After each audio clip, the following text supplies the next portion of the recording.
The carcass was still warm when Vale found the den.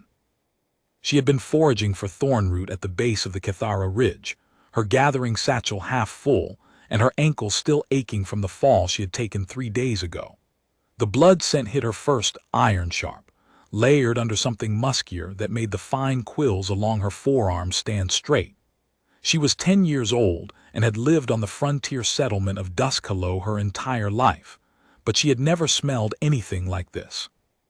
It smelled like the stories the elder wardens told around the signal fires. It smelled like something that could eat her. She should have run, she knew that. She knew the protocols. Any Vithrani child over the age of 6 could recite them. If you find a predator, kill, retreat downwind, mark the coordinates on your wrist beacon, and alert the nearest warden post. Never approach. Never investigate.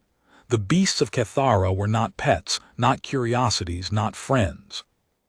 They were apex organisms that had held the top of this planet's food chain for 11 million years, and the Vithrani colonists who had settled here 40 years ago still lost people to them every wet season. Vale did not run.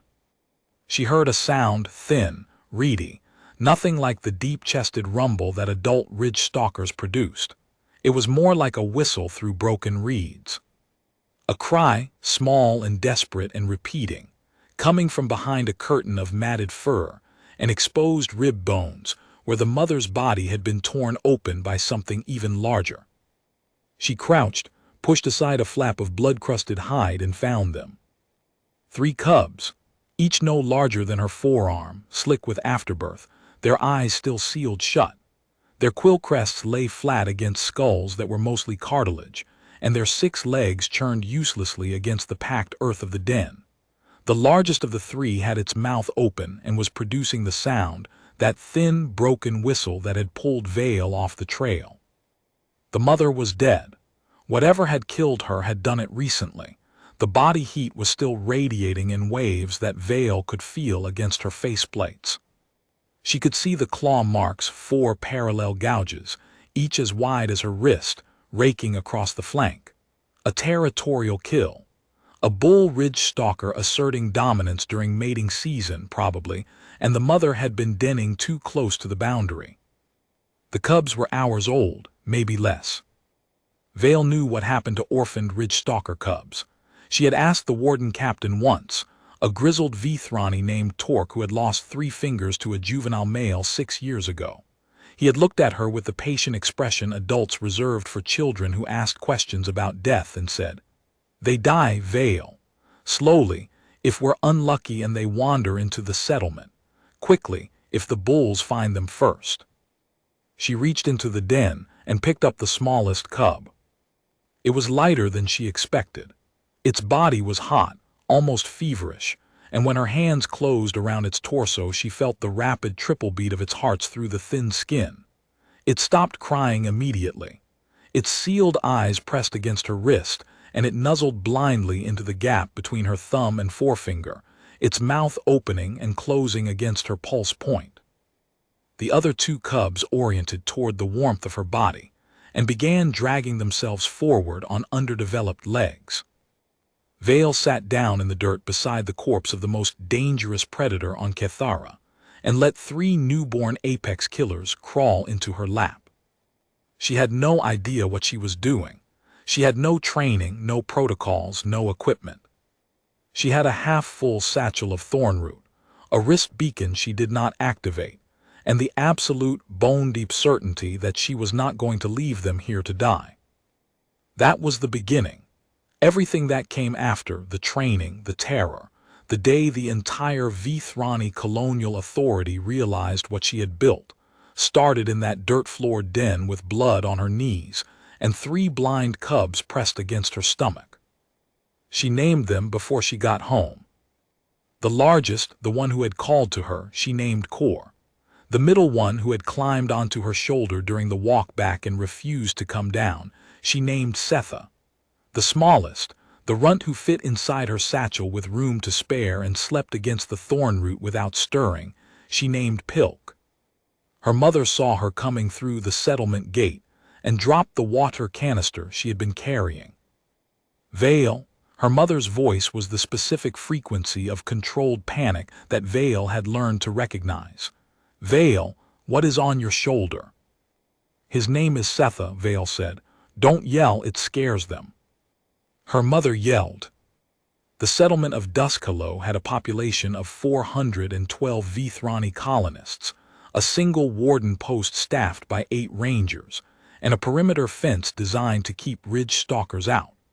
No one had ever considered the possibility that a child might walk them in through the front gate. Within 20 minutes, Vale was standing in the warden captain's office with 3 cubs arranged in a cardboard supply crate she had padded with her jacket. Torque sat behind his desk, his 3-fingered hand pressed flat against his forehead, staring at the crate like it contained a live detonator. You walked 2 kilometers through open scrubland, Torque said, carrying 3 ridge-stalker cubs. They're babies, Vale said. They can't even see yet. They have venom glands. Not active ones, I checked. You checked? Torque's voice had reached a register Vale had never heard from him before. You, a 10-year-old forager, checked the venom glands of an apex predator's offspring. The membranes are still sealed. You can see it if you look at the jaw hinge. It's biology.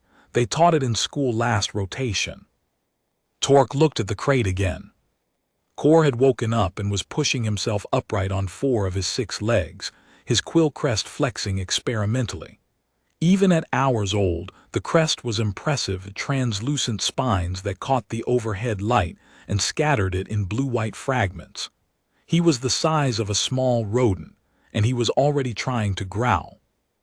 The sound he produced was a squeaky, wet gurgle that bore no resemblance to the subsonic chest rumble of an adult ridge-stalker. The protocol, Torque said carefully, is euthanization. No, Vale said. Vale. No. They will grow. Within 8 months, each of them will outweigh you. Within 2 years, they will be capable of dismembering an adult Vithrani in under 4 seconds. The mother that birthed them could, and did, routinely, kill armored patrol units. These are not pets. These are not toys. These are the single most lethal biological organism on this planet, and you have 3 of them in a box in my office. They chose me, Vale said. Torque paused, not because the statement was persuasive, but because something in the way the child said it, flat, certain, without a trace of the defiance he expected, unsettled him in a way he could not immediately name. Animals don't choose, he said, but he said it quietly. Vale reached into the crate and picked up Core. The cub immediately stopped his experimental growling, rotated his blind head toward her chest, and pressed his skull against her sternum. His quill crest flattened to silk smooth against his body. His 6 legs curled inward, pulling into a compact ball that fit perfectly against her ribcage. He does, Vale said. Torque did not euthanize the cubs that day. He filed a report with the colonial authority instead, flagging it as a biological hazard containment issue, and assigned Warden Drell, the youngest and most expendable member of his team, to monitor the situation. The situation, as it turned out, was Vale.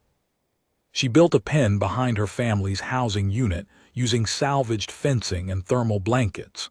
She sourced milk from the settlement's protein synthesizer, adjusting the fat content 3 times before Core would drink it. She slept in the pen with the cubs for the first 9 nights because Setha would not stop his distress whistle unless he could feel her breathing. By the 2nd week, their eyes opened. Ridge-stalker eyes were the subject of an entire chapter in the colonial bestiary, slit-pupiled, laterally placed for 300-degree vision, capable of detecting motion at distances that made Vithrani optical equipment look crude. The cubs' eyes opened amber gold, and the first thing all 3 of them focused on was Vale.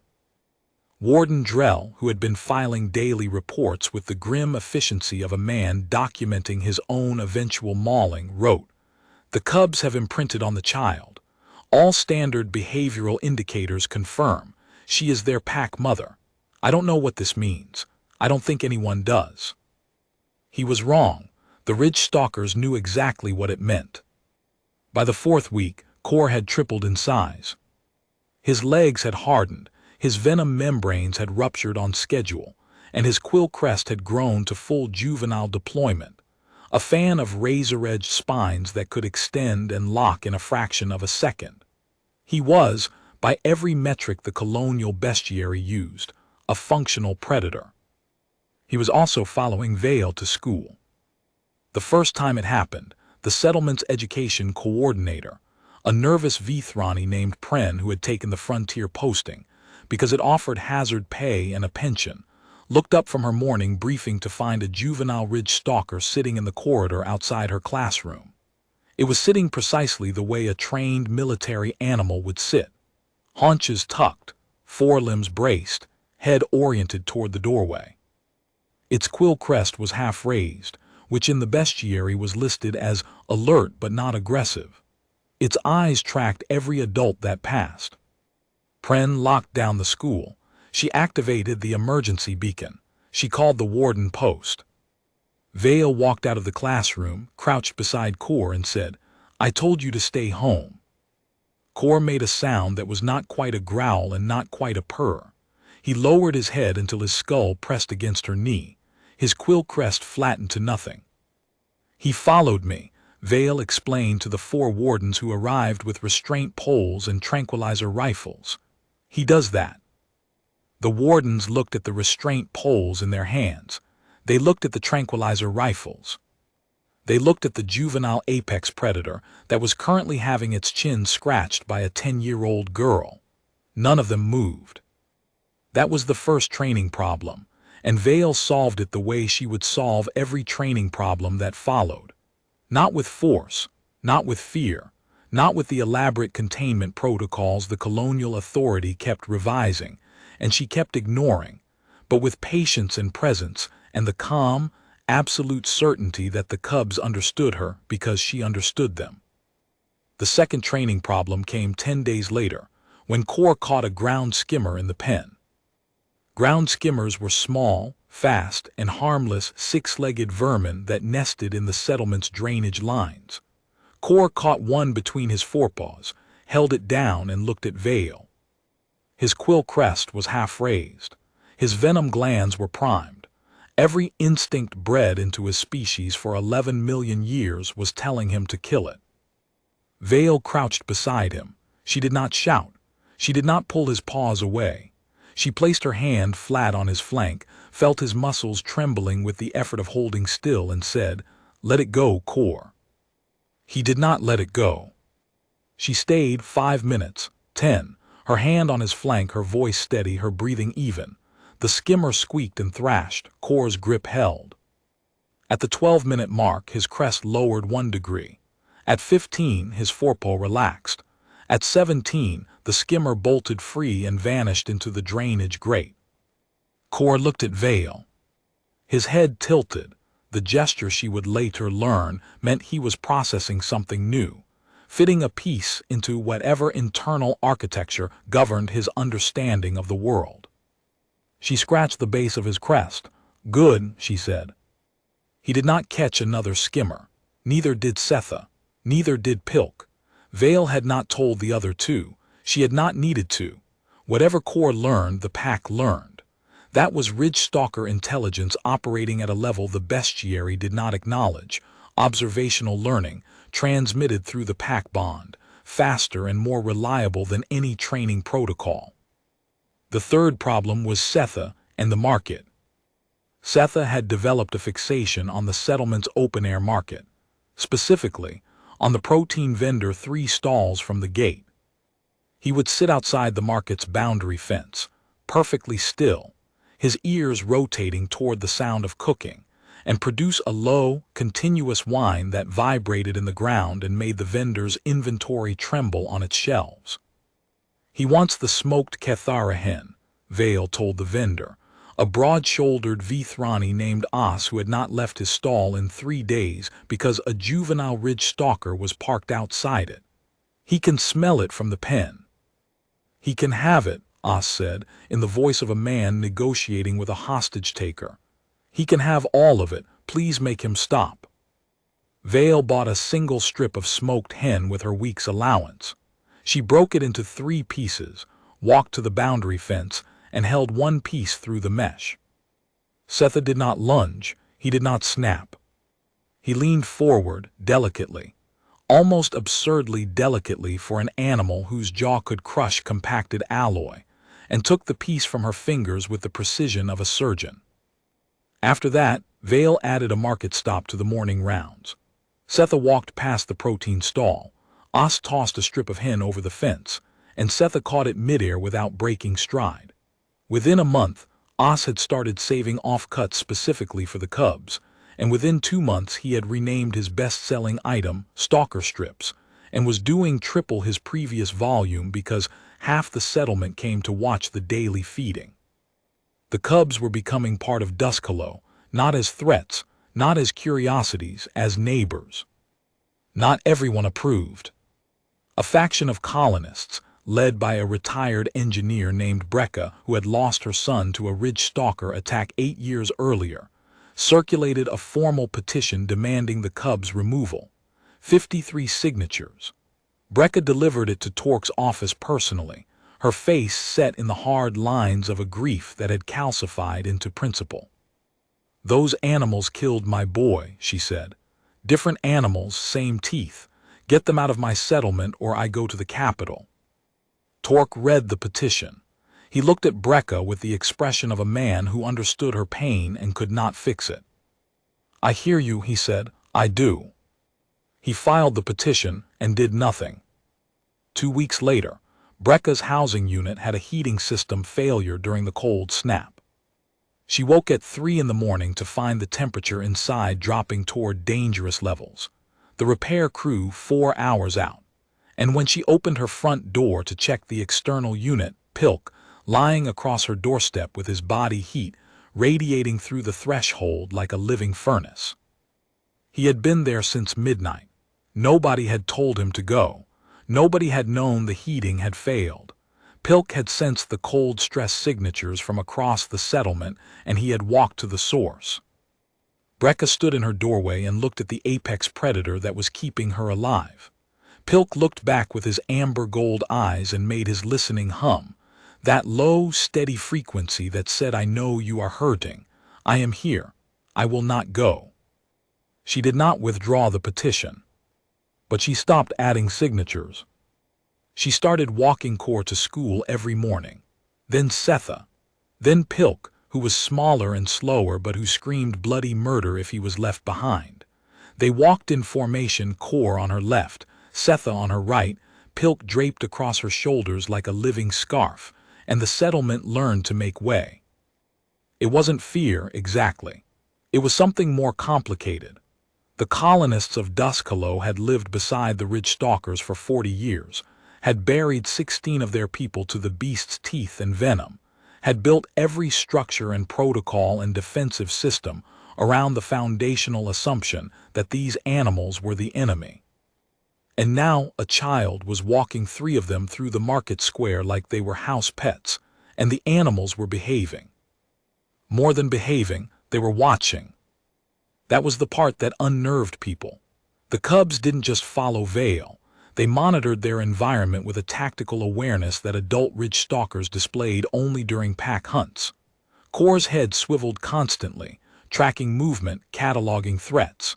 Setha's ears, broad, membranous, capable of detecting footsteps at 300 meters, rotated independently, covering blind spots. Even Pilk, the runt, the one Vale carried in her satchel half the time, would raise his quill crest if anyone approached Vale too quickly from behind. They were not tame, they were not domesticated. They were not performing tricks for treats or responding to conditioned stimuli. They were guarding her. Torque understood this first. He was a frontier warden. He had spent 20 years observing ridge-stalker pack dynamics from hides and sensor posts. He knew what a protection formation looked like.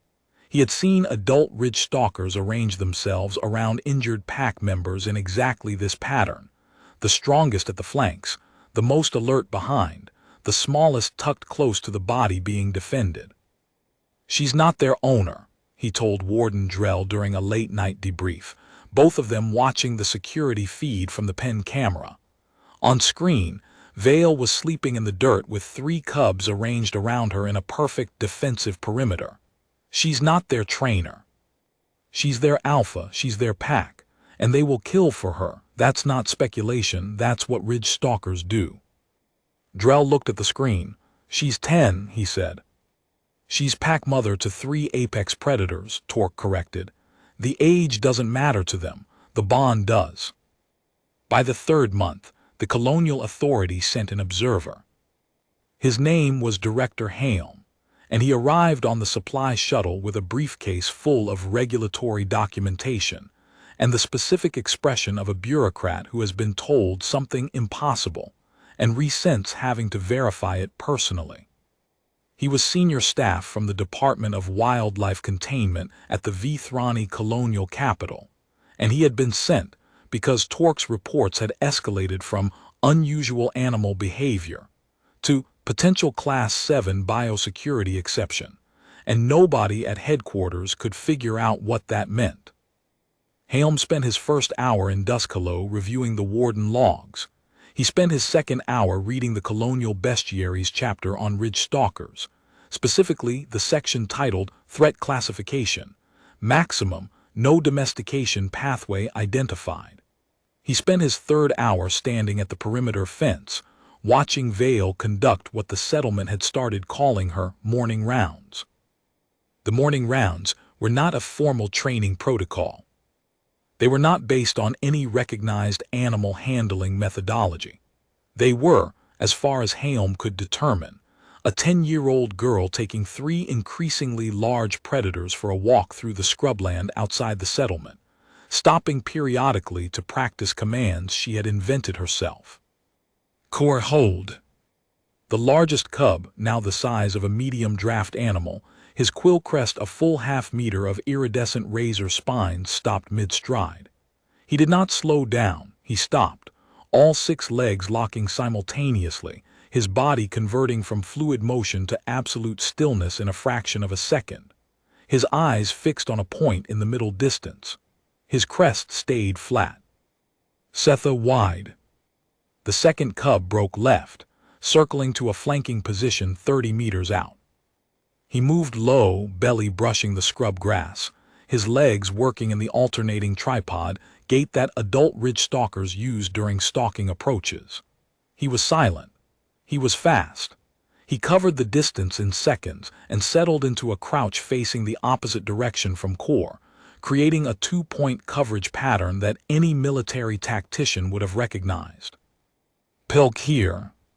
The smallest cub, now roughly the size of a Vithrani adolescent, trotted to Vale's side and sat. His head came to her hip. He leaned against her leg, and his quill crest rose exactly 2 centimeters, what Vale called his happy crest, and his venom glands pulsed once, a visible ripple along his jaw that would have sent any other Vithrani sprinting for the shelter. Vale scratched the base of his crest. He made the sound, that peculiar, rumbling thrum that the settlement had learned was the ridge-stalker equivalent of a purr. It vibrated through the ground under Halm's feet. "This is impossible," Halm said. He was not speaking to anyone in particular. He was speaking to the regulatory framework he had spent his career enforcing, which stated clearly that ridge-stalkers were untrainable, unbondable, and ungovernable. This cannot be happening. Torque, standing beside him, said nothing. He had been watching the impossible happen for 3 months. He was used to it. "The commands," Halm said, "she made them up. Every one. Hold, wide here, rest, track, flank, quiet, guard, release. She invented the vocabulary based on what the cubs responded to. She tried Vithrani command structure first, the kind we use with working animals, and they ignored it. So she simplified, short words, consistent tone, no shouting. And they obey." "They don't obey." Torque chose his next word carefully. "They cooperate. There's a difference. An animal that obeys does what it's told because it fears the consequence of refusal. These animals do what Vale asks because they want to, because she's their pack mother, because when she says hold, they trust that she has a reason. Helm opened his briefcase and closed it again. He had no regulatory framework for trust between a child and an apex predator. He had euthanization orders. He had containment protocols. He had 40 years of colonial policy, built on the assumption that the only good ridge-stalker was a dead one or a distant one. He did not issue the euthanization order. What he did instead was something that would be debated in colonial authority meetings for years afterward. He classified Vale's cubs as a provisional behavioral research cohort and assigned her a formal handler designation, making her, at 10 years old, the youngest registered beast handler in Vthrani colonial history.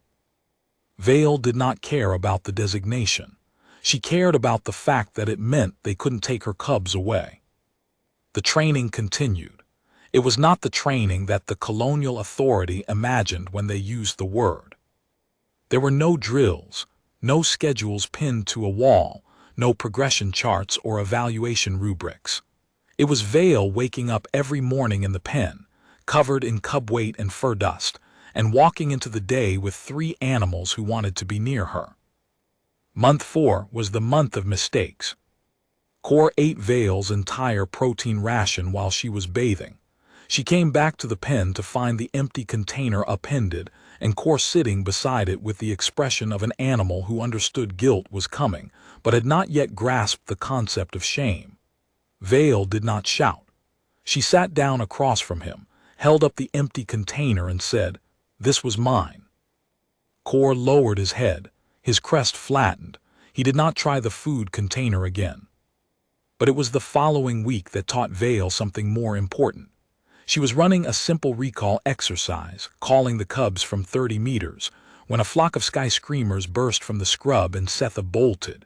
He sprinted a full kilometer before Vale caught up, her lungs burning, her legs shaking.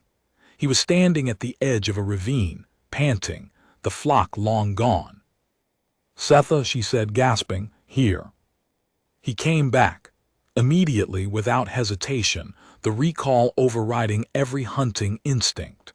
But he had bolted in the first place, and that meant the recall had limits. Vale spent the next 3 weeks working on what she came to call the anchor, the ability to override prey drive through the bond alone. She did it by running the recall during escalating distractions, sky screamers, ground skimmers, wind-blown debris, other animals crossing the path. Each time the cubs broke initially. Each time they came back faster. By the end of month 4, the recall held through everything she could throw at them, and the only distraction that still pulled them was the sound of Vale in distress. That one she never tried to train out. Some instincts were worth keeping. By month 5, Core could track a scent trail across 12 kilometers of mixed terrain. He had developed a method that Vale had not taught and could not have taught. He would taste the air at 3 separate heights, ground level, hip level, and head level, triangulating the scent source with a precision that the Warden Patrol's tracking equipment could not match. Torque tested him once, sending Warden Drell on a winding path through the eastern scrubland, doubling back twice, wading through a creek, and climbing a rock face. Core found him in 41 minutes. The Warden Patrol's scent tracker, a piece of equipment that cost more than Torque's annual salary, estimated the trail had dissipated beyond recovery. By month 6, Setha had developed the ability to hold a flanking position for over an hour without moving, a patience that exceeded what the bestiary attributed to adult ridge-stalkers. He would lie in the scrub, his body melting into the landscape, his crest flat, his breathing so slow it was nearly imperceptible. Vale tested his limits by walking progressively farther from his position before issuing the recall. At 600 meters, Setha emerged from concealment that was so effective that Vale, who knew exactly where she had left him, could not see him until he moved. By month 7, Pilk, the runt, the smallest, the one everyone had expected to die first, revealed a talent that nobody had anticipated. He could sense emotional states. It started small. Pilk would press against Vale when she was upset, his body warm and solid, his perthrum radiating through her bones until her breathing slowed. He would position himself between her and anyone who raised their voice in her presence. He would flatten his crest and lower his head when he sensed fear in the colonists around him, making himself small and non-threatening in a way that adult ridge-stalkers never did. Then it expanded. Pilk began responding to the emotional states of people who were not Vale. When the settlement's medic, a stoic woman named Elen, lost her partner to a construction accident, Pilk walked to her quarters that evening, lay down across her doorstep, and stayed there for 3 days. Elen, who had been terrified of the cubs since they arrived, found herself sitting beside an apex predator and crying into his quill crest while he thrummed so deeply the walls hummed. Empathic resonance, Warden Drell wrote in his log, struggling with the terminology. The animal appears to detect and respond to neurochemical stress signatures in non-bonded individuals. This is not documented in the bestiary. This is not documented anywhere. Pilk was not unique. He was a ridge-stalker. What was unique was that someone had given him the space to show it. Vale understood this intuitively, in the way children understand things that adults have learned to ignore. The ridge-stalkers were not mindless predators.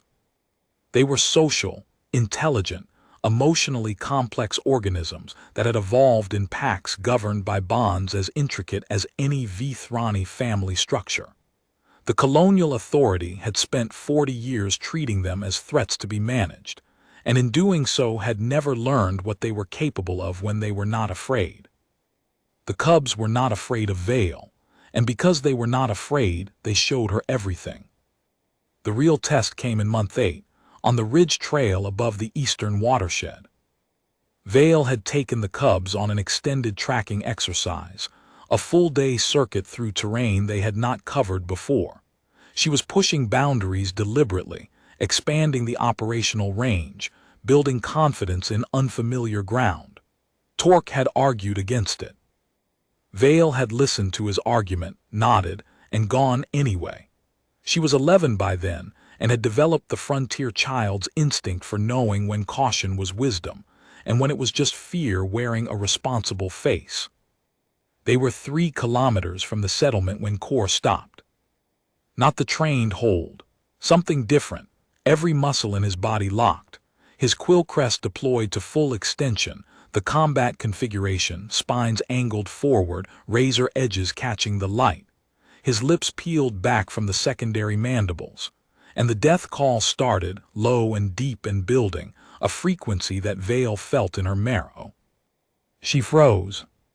Setha was already moving, dropping low, sliding into the scrub to her left with a speed that made the grass hiss.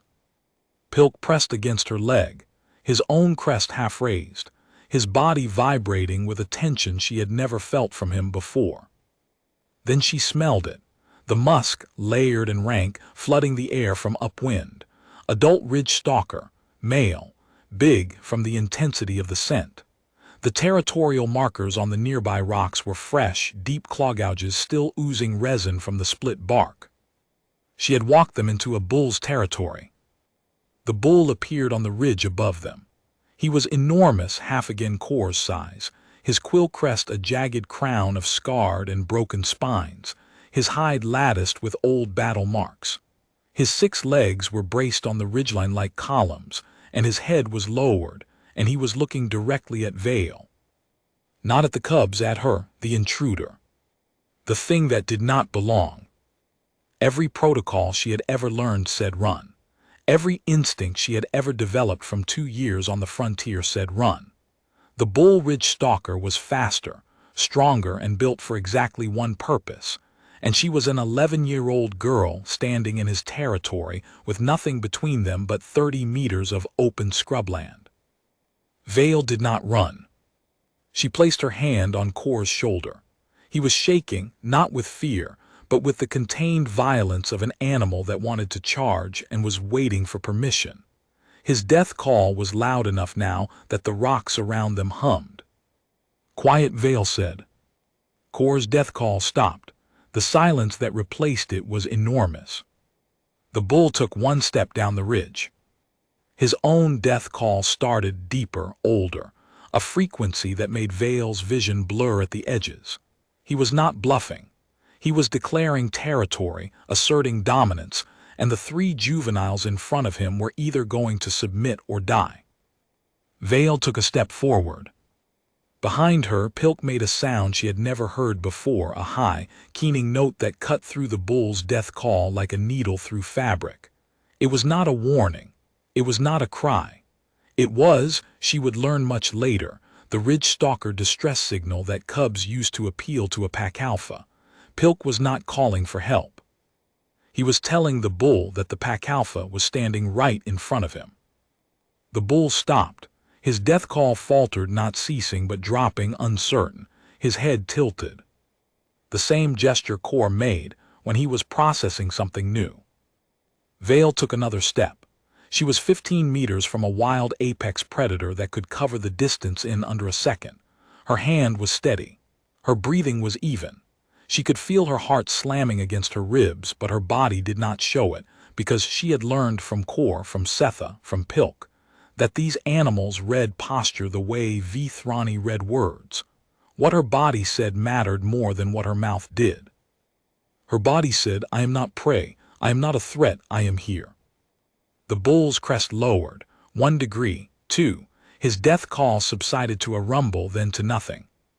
He held Vale's gaze for a count of 5, amber gold eyes locked on amber gold eyes, apex regarding apex across the gap between species. And then he did something that no Vithrani colonist had ever witnessed a wild ridge-stalker do. He stepped back. He gave ground. He turned his massive body sideways, exposing his flank, the ridge-stalker signal of acknowledged status, and he walked along the ridgeline and disappeared into the scrub. Vale stood in the silence for a long time. Then her knees buckled and she sat down hard on the trail, and Core was there, his body curling around hers, his crest flat, his purr, thrummed so deep it shook loose stones around them. Setha emerged from the scrub and pressed against her back. Pilk climbed onto her lap, which he no longer fit in, and tried anyway, his weight pinning her to the ground. She was crying. She was not ashamed of it. "That was stupid," she told the cubs, wiping her face on Core's flank. "That was incredibly, fantastically stupid, and I am never doing it again." She did it again, 3 more times over the following months in 3 different territories with 3 different bulls.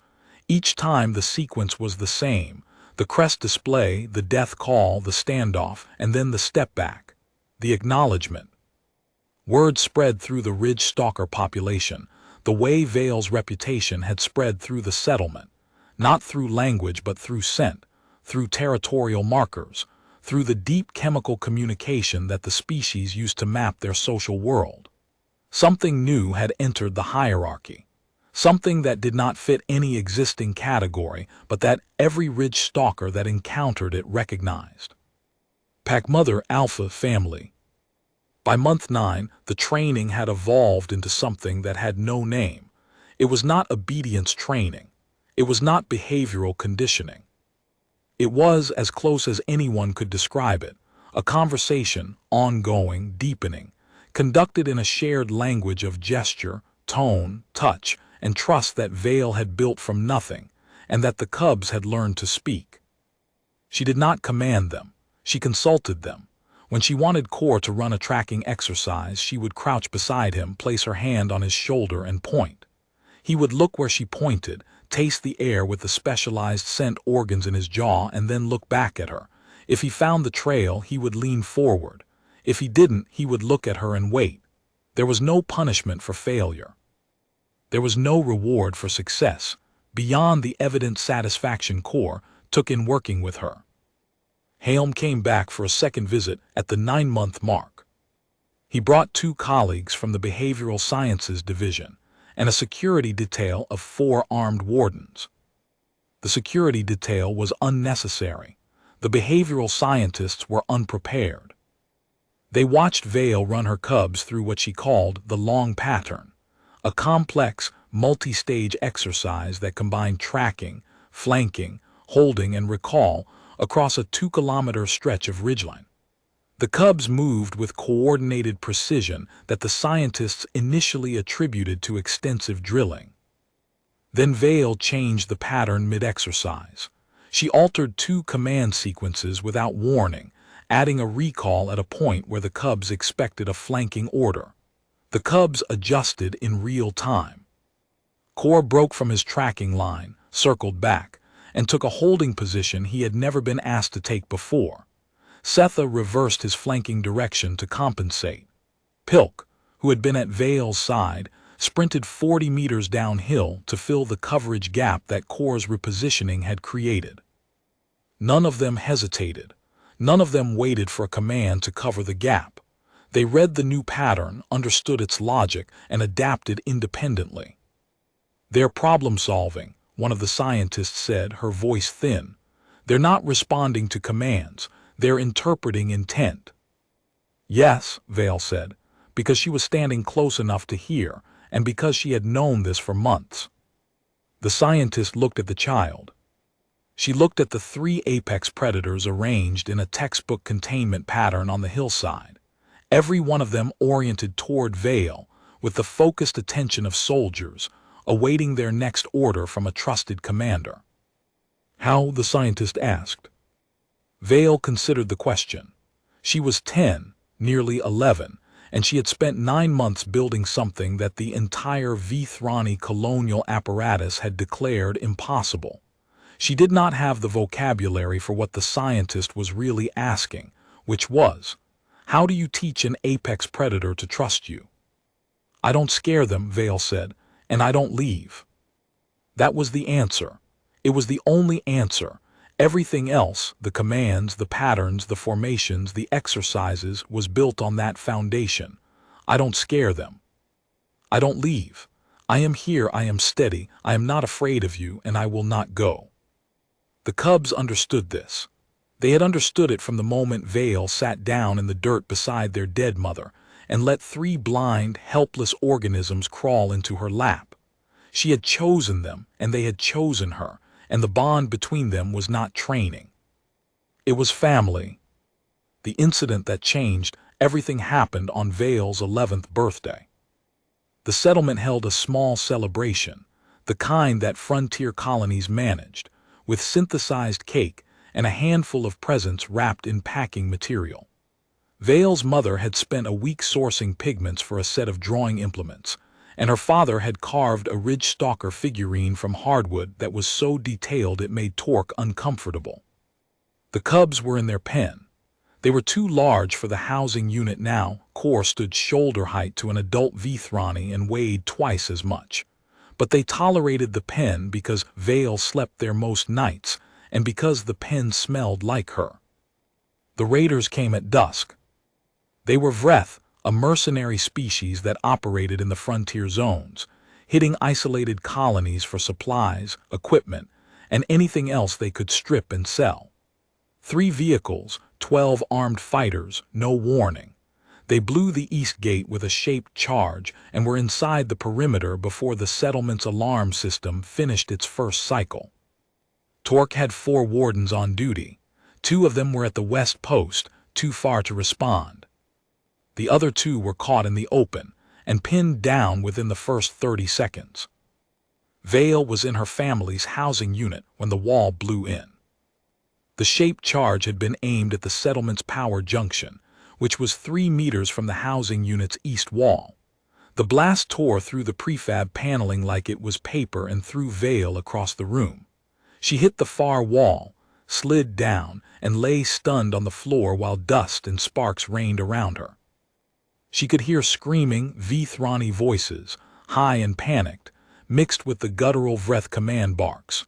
She could hear weapons fire, the sharp crack of pulse rifles and the deeper thud of the Vreth ballistic guns. She could hear her mother calling her name from somewhere in the house, and she could hear her father's voice, tight and controlled, telling her mother to stay down. And underneath all of it, rising through the floor, through the foundations, through the packed earth of the settlement, she could hear something else. a sound she had never heard before. It was not a growl, it was not a roar, it was a frequency, deep, subsonic, felt more than heard, that vibrated in her teeth and her bones and in a place behind her eyes that had no name.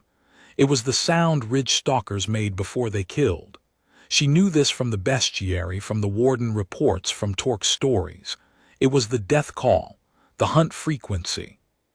The sound that 40 years of colonial experience had taught every Vithrani on Kethara to fear above all others. It was coming from the pen. The pen fence was rated for juvenile ridge-stalkers. It was reinforced alloy mesh, anchored into concrete footings, topped with sensor wire that would trigger a response from the warden post if anything larger than a ground squirrel tried to breach it. Cor went through it like it was wet cloth. He did not jump it. He did not dig under it. He ran into it at full stride, and the mesh tore apart around him, the concrete footings ripping free of the ground, the sensor wire snapping and sparking uselessly as 200 kilograms of enraged apex predator exploded into the settlement. Setha went through the gap Cor left. Pilk went through the gap Setha widened. They did not scatter. They did not panic. They did not run blindly through the settlement, lashing out at anything that moved. They went to Vale. Later, much later, when the colonial authorities' investigators reviewed the security footage, they would map the cubs' path through the settlement. It was direct. It was precise. It was a straight line from the pen to Vale's housing unit, and nothing between those 2 points survived. 2 Vreth raiders were between the pen and the housing unit. They had been moving toward the power junction to set a second charge. They saw Cor coming and raised their weapons. The footage showed what happened next in clinical detail that the investigators would request be classified. Cor did not slow down. His Quill crest deployed to full extension, a half-meter fan of razor spines that locked into a defensive array designed by 11 million years of evolution to be the last thing a threat ever saw. His venom glands fired, spraying a fine mist of neurotoxin that the bestiary rated as immediately incapacitating to all known carbon-based biology. His jaw opened, revealing the secondary mandibles that adult ridge-stalkers used for kills, bone shears capable of severing a limb. He hit the first raider at full speed. The second raider lasted 4 seconds longer. Setha took the eastern approach, flanking wide, exactly the pattern Vale had trained for 9 months, and intercepted a third raider who was trying to enter the housing unit from the blown wall. The raider had a ballistic gun. Setha had 6 legs, a venom spray, and the specific, terrifying motivation of a predator whose pack mother was in danger. The gun fired once, it missed, nothing else did. Pilk, the runt, the empath, the one who lay across doorsteps and purred grief out of mourning colonists, found the Vreth who had fired the shaped charge. The raider was crouched behind a vehicle, reloading. Pilk did not announce himself. He did not growl, did not display, did not give any of the threat warnings that the bestiary attributed to ridge-stalkers engaging prey. He came out of the dark like a thrown blade and ended it before the raider's hand reached the magazine. The entire engagement, from the moment Cor breached the pen fence to the moment the last raider was down, lasted 94 seconds. 12 Vreth raiders, 3 ridge-stalker cubs, 94 seconds. When Vale crawled out of the housing unit, bleeding from a cut on her temple and coughing dust, she found all 3 of her cubs arranged in a perimeter around the building. They were facing outward, Quill crests fully deployed, bodies low and ready, scanning the settlement for any remaining threats. Cor's muzzle was red. Cor, Vale said, her voice was hoarse and small and shaking. Here. The largest apex predator on Kethara turned from his kill watch, crossed the 4 meters between them in 2 strides, and pushed his skull against her chest so hard she staggered. His Quill crest dropped to nothing. His body, coiled and vibrating with the residual energy of violence, went still against hers. He made the purr thrum, the sound that was safety, that was home, That was I am here and you are mine and nothing will touch you while I breathe. Setha arrived at her left side. He leaned into her hip, his weight nearly knocking her over and his crest flattened to silk. Pilk pressed against her shins from behind, his smaller body warm and steady, and he began the deep empathic thrum that vibrated through her bones and found the fear in her chest and gentled it, note by note, until she could breathe again. Vale stood in the wreckage of her settlement, blood on her face and an apex predator pressed against her heart, and she wrapped her arms around Kor's neck and held on. The wardens found her like that. Torque came around the corner of the housing unit with his rifle up and his 2 remaining fingers tight on the grip, and he stopped moving.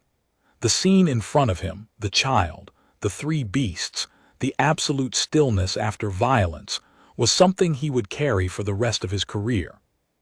Behind him, the 2 wardens from the West Post arrived at a sprint, weapons drawn. They took one look at the 3 ridge-stalkers surrounding the child and raised their rifles. Kor's crest snapped up, full extension. The razor spines caught the firelight from a burning junction box and threw jagged reflections across the housing unit wall.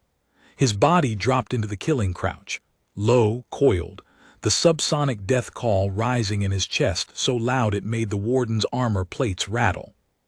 "Weapons down," Torque said, not a request. An order so sharp it cut through the adrenaline like cold water. "Now all of you." "Sir, those animals just saved this settlement. Put the rifles down before they save it from you." The wardens lowered their weapons. Kor held the crouch for 3 more seconds, his eyes locked on the warden who had spoken, reading the threat, measuring it, deciding. Then Vale's hand found the base of his crest. "Easy," she said, 2-syllable, soft as breath. Kor's crest folded. His body unwound from kill-ready to standing. He did not look away from the wardens, but the death call faded, dropping below the frequency of hearing, and the wardens remembered how to exhale. "Don't shoot," Vale said, not because she thought they would, but because it was the only thing she could think of to say. Torque looked at the cubs. He looked at the wreckage. He looked at the 12 raiders who would never raid again. "I wouldn't dare," he said. In the days that followed, the settlement counted its debts. 2 colonists injured shrapnel wounds from the initial blast. 0 killed. 16 raiders had been on the manifest the colonial patrol later recovered from the abandoned vehicles. 12 were accounted for in the settlement. The remaining 4 had fled when they heard the death call rising from the darkness. They were found by a frontier patrol 3 days later, 40 kilometers east, still running. One of them had gone mute. The patrol medic's report noted that the raiders' vocal cords were functional. The silence was psychological. The word traveled. Frontier settlements talked, and what they said spread through the colonial network with the speed of rumor and the weight of fact.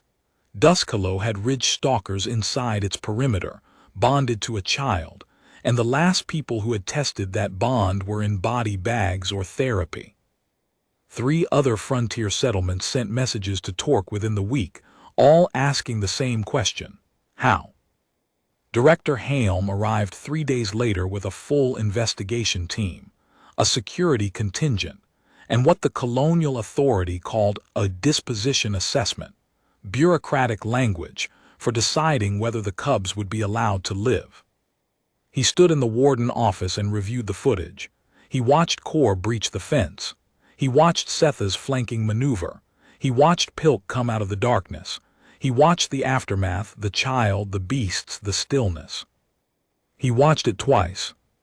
Then he asked to see Vale. She came to the warden office with all 3 cubs. She had stopped bothering to leave them behind. The settlement had stopped expecting her to. Kor walked on her left. Setha walked on her right. Pilk rode on her shoulders, draped like a living collar, his eyes half closed and his empathic thrum running at the low frequency that Vale called his listening hum. The security contingent, 6 armed wardens from the colonial capital, saw the cubs and their hands went to their weapons. "Don't," Torque said, stepping between them and the door. "Just don't." Halm looked at the child. She was 11 years old. She was small for her age. She had a scab on her temple from the blast and dirt under her fingernails from sleeping in the pen. She looked exactly like what she was, a frontier kid, unpolished, uncomplicated, ordinary. And she had 3 apex predators arranged around her, in a formation that his security team could not have broken without casualties. The disposition assessment, Helm said, recommends euthanization and a full behavioral autopsy of the specimens. Core's head turned toward Helm. The cub's eyes, amber gold, slit-pupilled, ancient, fixed on the director with an intensity that made Helm's assistant step backward. The disposition assessment, Vale said, can go to hell. Torque made a small sound that might have been a cough. Helm looked at the cub. He looked at the child. He looked at the footage still frozen on his display. The moment after the violence, the child's arms around the predator's neck, the predator's crest flat, its body pressed against her like she was the only thing in the world that mattered. "I need to make a call," Helm said. He called the governor. What Helm told the governor was not in any official record, but Torque, who was standing close enough to hear, repeated it to Warden Drell that evening. He told the governor that he had found something on Kethara that was more valuable than the entire colonial extraction operation. He told her that a child had accomplished in 9 months what the Department of Wildlife Containment had declared impossible for 40 years. He told her that the ridge-stalkers were not what they thought, not mindless killers, not untrainable monsters, not an obstacle to be eliminated. They were intelligent, emotional, loyal, and capable of bonds so deep that they would break reinforced fencing and cross an active firefight to protect a single child. Drell asked what the governor said. Torque looked at the pen camera feed, where Vale was sitting cross-legged in the dirt with Pilk in her lap and Core curled behind her, and Setha's head resting on her knee, all 4 of them asleep, and he said, "She said don't touch the cubs." The disposition assessment was shelved. In its place, the Colonial Authority issued Directive 7 Kethara, the first official recognition of a human-predator bond in Vthrani colonial history. It was colloquially called Vale's Law within a week, though Vale did not learn this until much later because nobody thought to tell her. What it meant in practice was that Vale could keep her family. Core grew, Setha grew, Pilk grew. They grew past the juvenile stage and into full adulthood, their bodies thickening with muscle and armor plate and the terrible, beautiful architecture of apex predation. Core's quill crest extended to a full meter. Setha's jaw strength tested at 4 times the bestiary's predicted maximum. Pilk's empathic range expanded to the point where he could detect stress signatures from across the settlement.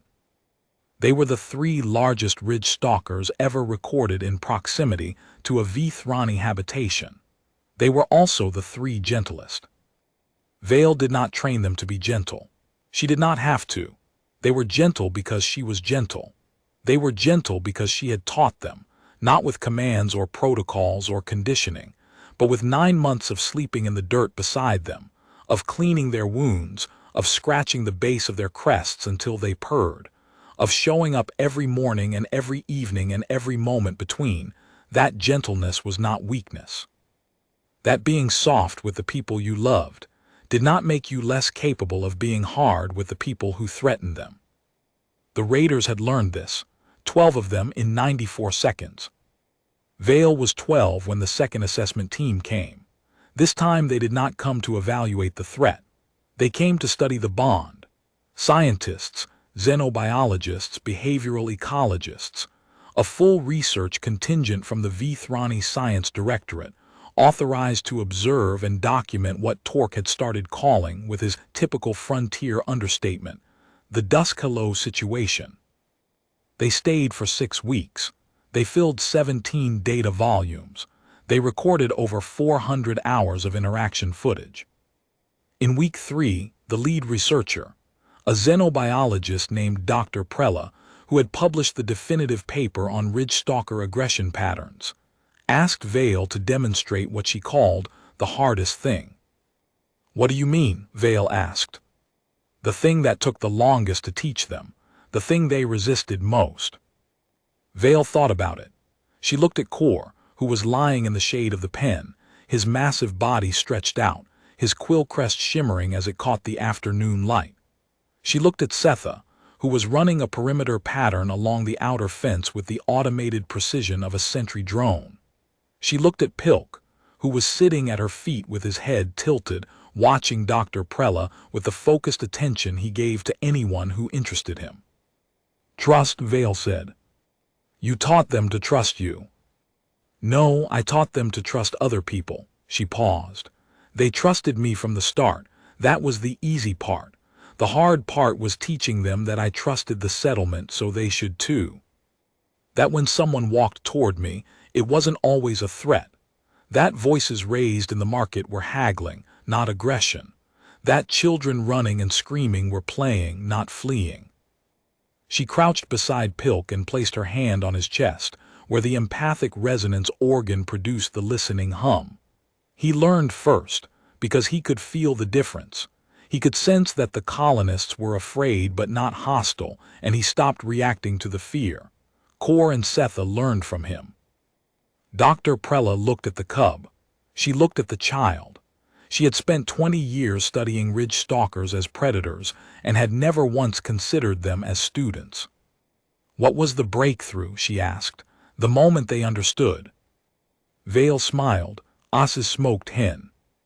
The day Setha took food from a stranger without Kor flanking to cover him. That was the day they decided the settlement was pack-adjacent. Not pack, they know the difference, but close enough that the rules of pack protection applied." "Pack-adjacent," Dr. Prella repeated, and the word entered the xenobiological vocabulary that afternoon. It would appear in 17 subsequent papers, a revised edition of the colonial bestiary, and eventually the heading of Directive 7 Cathara's implementation guidelines. In their final report, a document that would be cited in Vithrani academic literature for decades, they wrote a conclusion that Director Halm read aloud at the Colonial Authority's annual conference. "The ridge-stalkers of Cathara are not domesticable. They cannot be bred for compliance. They cannot be trained through dominance, reward, or behavioral modification. Every historical attempt to establish a handler-predator relationship through conventional methodology has failed, often fatally. What the child-designated handler Vale has achieved is not domestication. It is recognition. The ridge-stalkers have identified her as a member of their pack, not through any technique or protocol, but through the sustained demonstration of qualities that their species interprets as pack leadership. Consistency, calm, physical proximity through discomfort, and a refusal to abandon pack members under threat. In the terms of ridge-stalker behavioral science, handler Vale is not their trainer. She is not their keeper. She is, by every metric we can measure, their family, and they are hers." Halm paused after reading it. The conference hall was quiet. "3 ridge-stalkers," he said, "raised by a child on a frontier settlement, breaking every rule we wrote, answering to a voice that never shouts, and guarding her with the kind of loyalty that we build entire military doctrine around." He looked at the audience, colonial administrators, wildlife officials, military advisors, every one of them steeped in 4 decades of policy that said this could not happen. "I have one question for this body," Halm said.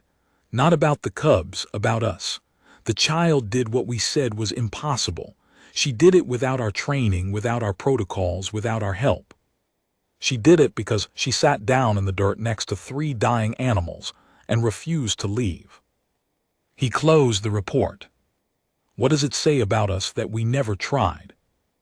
Nobody answered. The silence held for 9 seconds.